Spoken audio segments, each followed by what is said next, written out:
gusto ko lamang din pong iparating sa ating mga taong bayan na magkakaiba po ang kaso ni Senator Trillanes at Senator De Lima sa kaso po ni Senator Bato. Dahil si Senator Bato, ang warrant po niya ay hindi galing sa Pilipinas. Ang warrant po niyan ay galing sa ibang bansa, sa isang dayuhang korte.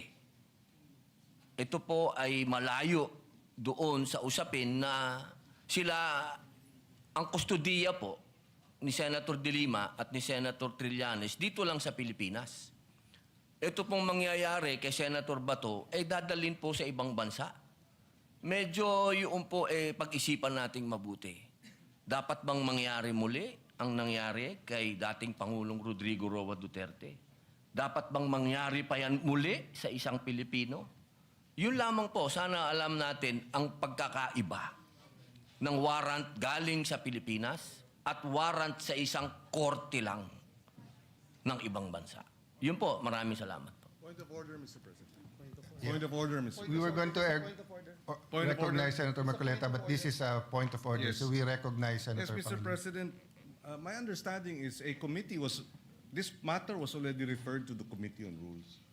And any on all such manifestations should have been referred to the Committee on Rules. Senator Pangilinan, Senator Lacson gave several privileged speech, even if the matter was already referred to the committee report. I understand, Mr. As a matter of tradition, I understand, Mr. we allow that. Ginoong Pangulo, nilabas yung warrant of arrest kagabi lang, tapos na tayo dito. Yeah. I Yes, that's why understand. this. Na sinabi po na yung warrant of arrest ay tunay. I understand, Mr. President, and therefore I'm appealing that perhaps this matter should be tackled in the committee rather than in this in plenary, so that we can address other concerns, Mr. President. The appeal- And the for the appeal is record, noted. Paano natin pag-uusapan yung ibang... And for the record, Mr. President, I still have the floor.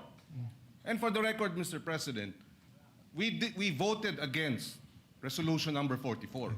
So to say that we have this resolution, yes, but there are senators who voted against it, and therefore it is not necessarily our agreement with the points being raised by the good senator from Camarines Norte. For the record, Senator Padilla did mention a while ago that he doesn't take it against, and he acknowledges that some senators voted against it, and it's on the record.